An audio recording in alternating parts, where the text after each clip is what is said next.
Hi friends, welcome to our channel. எல்லோரும் எப்படி இருக்கீங்க? நல்லா இருக்கீங்களா? நம்ம அம்மு கண்ணுக்குட்டியை எங்கே பிடிச்சிட்டு போகிறாங்க அப்படின்னு சொல்லி பார்க்குறீங்களா?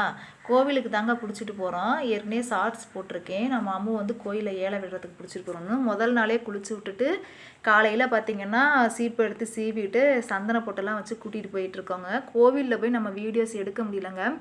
அது வந்து எடுத்தோம்னா யாருன்னா ஏதாவது சொல்லுவாங்க, அல்லது வந்து நம்ம திடீர்னு அப்படி எடுக்க முடியாதுல்ல பொது இடத்துல அப்படின்னு சொல்லிட்டு நம்ம அதெல்லாம் எடுக்கலைங்க. நம்ம வீட்டில் இருந்து கோவில் வந்து கொஞ்சம் தூரம் போகணுங்க. அதனால் கன்றுக்குட்டியை வந்து ஹஸ்பண்டே பிடிச்சிட்டு போயிட்டாருங்க. ஏலம் விடுறதுக்கு எப்படின்னா எப்பொழுதும் காலையில் தான் ஏலம் விடுவாங்க. ஏன்னா நம்ம ஒரு 6-6:30க்குள்ளே பிடிச்சிட்டு போனோம்னா தான் டீ குடிக்க இது மாதிரி வர்றவங்க நிறைய பேர் வருவாங்க. முன்னாடியே சொல்லிடுவாங்க மைக்கில். எப்படின்னா ஒரு ஒரு 1/4 மணி நேரத்துக்கு முன்னாடியே சொல்லிடுவாங்க. நம்மளோட பேரை சொல்லி இவங்க வந்து ஒரு பசுங்கன்னோ அல்லது காளை கன்றோ இது மாதிரி சொல்லுவாங்க. ஏலம் விடுறாங்க. நீங்கள் யாருக்கு வேணுமோ வாங்கன்னு சொல்லிடுவாங்கங்க. கொஞ்சம் நேரம் கழித்து தான் ஆட்கள் வந்துடுவாங்க. அதாவது எடுக்கணும்னு தோன்றவங்க வந்துடுவாங்க. வந்ததுக்கப்புறம் ஃபஸ்ட்டு 500 தொடங்குங்க. நானும் 5000 6000ன்னு போய்கிட்டே இருந்துச்சுங்க. திக்குன்னு இருந்துச்சு எனக்குமே. ஆகா, ரொம்ப அமௌண்ட்டாக போதோ என்னமோன்னு சொல்லிட்டு கடைசியில் ஒரு 8500 லாஸ்ட்டாக பேசி முடித்தாங்கங்க. நம்ம கண்ணுக்குட்டியை வாங்க 2-3 பேர் போட்டி போட்டாங்க.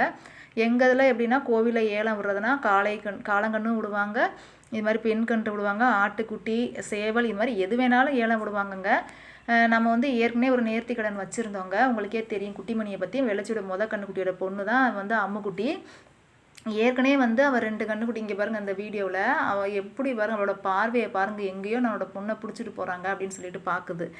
இது பார்த்திங்கன்னா ஈவினிங் எடுத்த வீடியோ. நம்ம வீட்டிலேருந்து கயிறெல்லாம் ஹஸ்பண்டு மாற்றி கொடுத்து எங்கள் நாத்தனார் பையன் வந்து பிடிச்சிட்டு போயிட்டுருக்காங்க. நம்ம ஊர்லேருந்து அவங்களது ஒரு 1.5 கிலோமீட்டர்கிட்ட இருக்குங்க. நடந்தே போயிடலாம், அதனால் பிடிச்சிட்டு போகிறாங்க. அப்புறம் பார்த்திங்கன்னா அதை என்ன சொல்ல வந்தேன்னா, குட்டிமணி வந்து பார்த்திங்கன்னா அதோட 2 கண்ணுக்குட்டி, ஃபஸ்ட்டு கண்ணுக்குட்டி பார்த்திங்கன்னா ஃபுல்லாகவே உள்ள வயிற்றுலே இறந்துருச்சு அந்த கண்ணுக்குட்டி. கடைசியில் அந்த கண்ணுக்குட்டி எடுக்க முன்னாடி ரொம்ப சிரமப்பட்டு போயிடுச்சுங்க குட்டிமணி.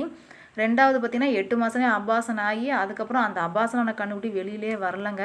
வெட்டினரி டாக்டர் வந்து அவங்க இவங்கன்னு சொல்லி நிறையா பேர் வந்து அந்த கண்ணுக்குட்டி காலை கட்டி பிச்சு எடுக்கிற மாதிரி ரொம்ப சிரமப்பட்டு போயிட்டாங்கங்க. ஏன்னா குட்டிமணி இருக்கிற மாடுகள்லேயே பார்த்தீங்கன்னா வெள்ளச்சியோட கூட குட்டிமணி வந்து பால் கறவை கொஞ்சம் நல்லா தாங்க இருக்கும். ரொம்ப இன்னசென்ட்டான பிள்ளைன்னு சொல்லுவாங்கள்ல அந்த மாதிரி. பொதுவாக சொல்லுவாங்களே நல்லவங்களுக்கு வந்து நல்லதே நடக்காது அப்படிங்கிற மாதிரி. இவன் நல்லவளாக இருக்கனாலே என்னமோ தெரில, இவன் வந்து சினையே பிடிக்கவும் பிடிக்காது. அப்படி பிடிச்சி ரேராக வந்து பிறந்தது தான் வந்து இந்த அம்முக்குட்டி. அதனால் நாங்கள் சினையாக இருக்கிறப்பே பயந்துக்கிட்டு இது மாதிரி நாங்கள் பொதுவாக வந்து மாடு வந்து தானாக கண்ணுக்குட்டி போடாமல் கையை உள்ளே வச்சு எடுத்தோம்னா அடுத்தடுத்து அது வந்து கருத்தரிக்கையில் பிரச்சனை வரும் அப்படின்னு சொல்கிறாங்களா. அதனால் வேறு ஒரு பயம். அதனால் அது வந்து செனை ஆனோடனே பார்த்திங்கன்னா ஒரு 5 மாதத்துக்கு மேலாம் நாங்களே மனசுக்குள்ளே நினச்சிக்கிட்டோம், இது மாதிரி கோவிலில் விட்டுறணும், கடவுளே இந்த தடவையாவது நல்லபடியாக கண்ணுக்குட்டி போடணும், அது எந்த கண்ணுக்குட்டியாக இருந்தாலும் ஏலம் விட்டுறோம் அப்படின்னு சொல்லிட்டு நாங்கள் வேண்டுதல் வச்சுருந்தாங்க. இப்போ அம்மு கண்ணுக்குட்டியும் பார்த்திங்கன்னா 9 மாத கண்ணுக்குட்டி ஆகிடுச்சு. அதனால் கரெக்டாக இருக்கும் விடுறதுக்கு அப்படின்னு சொல்லி விட்டுட்டோம். நம்மளே ஏழை விட்டுட்டு நிறையா பேர் கேட்டாங்கங்க. நல்லா இருக்குது கண்ணுக்குட்டி எனக்கு உனக்குன்னு கேட்டுக்கிட்டு இருந்தாங்களாம். ஆனால் ஹஸ்பண்ட் வந்து நாங்களே அமௌண்ட்டு கொடுத்து எடுத்துக்கிட்டோம்.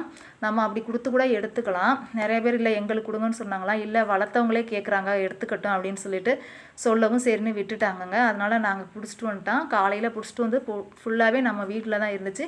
ஈவினிங் தான் பார்த்திங்களா அந்த வீடியோவில் வந்து பிடிச்சிட்டு போனாங்க. மாடுகள்லாம் விற்றோம்னாலே என்ன பண்ணுவோம், அந்த கழுத்தில் உள்ள கயிறு இது எல்லாமே நம்ம கயிறெல்லாம் எடுத்து வச்சுக்குவாங்க.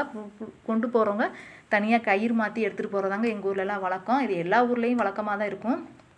அதனால் எப்படியோ ஒரு வழியாக நாங்கள் ஏலம் எடுத்துகிறோம். ஏன்னா இன்னும் இருக்க பெரிய கண்ணுக்குட்டி ஆக பார்த்திங்கன்னா அமௌண்ட்டும் கூட போகும் அப்படின்னு சொல்லிட்டு நாங்கள் கரெக்டான பருவத்தில் விட்டால். ஏற்கனவே பட்டு வந்து எங்கள் நாத்தனார் வீட்டிலே கொடுத்துருந்தோம்ல, அவங்களே அம்முவையும் கேட்டிருந்தாங்க. அதனால் அவங்கள்ட்டையே அம்முவை கொடுத்துட்டாங்க. இப்போ பட்டு வந்து அம்முவை பார்த்தோன்னே நீயும் வந்துட்டியா அப்படிங்கிற மாதிரி ரொம்ப பாசமாக பார்த்து நக்கி கொடுத்துச்சுன்னு சொல்லிக்கிட்டாங்க. இப்போ பட்டுவும் அம்முவும் ஒரே இடத்துல சேஃபாக ரொம்ப நல்லா இருக்குங்க. 2வது பார்த்திங்கன்னா நம்மளே கூட அந்த அம்முவை வச்சுருந்துருக்கலாம். நம்ம ரெட்டையர்கள், அழகுமணி, அப்புறம் முத்துமணி இவங்கெல்லாம் இருக்கிறப்ப வந்து நம்ம இவங்களையும் வச்சுக்கிட்டு ரொம்ப கஷ்டம். ஏன்னா கன்றுகள் அதிகமாக வந்து பராமரிக்கிற மாதிரி இருக்குதுங்க. அதனால தான் சரி அவங்களும் ஆசைப்பட்டாங்க கோவில் எடுத்த கண்ணுக்குட்டினா ரொம்ப நல்லதுன்னு. சரி அது தனியாக தானே இருக்குது, இதுவும் சேர்ந்து ஒன்றா இருக்கட்டும்னு சொல்லிட்டு விட்டுட்டோம். எங்களுக்கு தாங்க ரொம்ப சந்தோஷம். ஏன்னா யார்கிட்டையோ கொடுத்துட்டு அவங்க எப்படி வச்சுருக்காங்களோ எப்படி இருக்குதோ அப்படின்னு சொல்லி ஃபீல் பண்ணுறத விட நம்ம தெரிஞ்சவங்கள்ட்ட இருக்குங்கிறது ரொம்ப சந்தோஷம் தாங்க. நம்ம வீடியோஸ் வந்து பிடிச்சிருந்தா லைக் அண்ட் கமெண்ட் பண்ணுங்க. இங்கே பார்த்தீங்கன்னா சப்ஸ்கிரைப் பண்ணாதவங்க நிறைய பேர் பார்க்குறீங்க. ப்ளீஸ் சப்ஸ்கிரைப் பண்ணிவிட்டு நம்ம வீடியோ தொடர்ந்து பாருங்கள். பாய்.